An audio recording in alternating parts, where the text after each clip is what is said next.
Go day, fellow gunners. Go day, responsible gun owners here in Philippines. So this is a United Defense Manufacturing Corporation product made in the Philippines. This spy DGIS 11.5 inches 5.56 NATO rifle. This is semi-automatic. So this is inside the box. I already removed the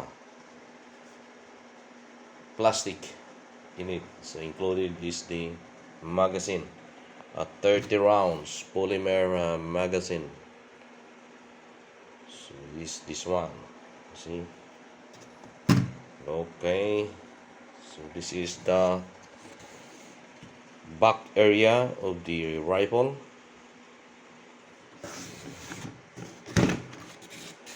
The front area of rifle. Now I will assemble this one. So I will assemble this one. Just wait once it is assembled. So here it is. It is now assembled.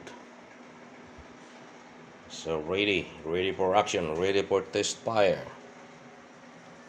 So by the way, it is on a safe selector mode,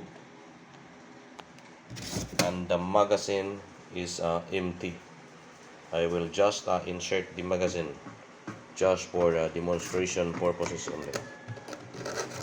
So we'll insert this one like that. It is not totally inserted. So take a look of this very beautiful UDMC rifle E-Spy DGIS, manufactured by United Defense Manufacturing Incorporated, Paranaque, Manila. So they have a program for the payment layaway without any interest up to 1 year. So by the way, this rifle, this 556, is registered up to 2035. I will be a senior during that time. So thank you very much. This is my new toy.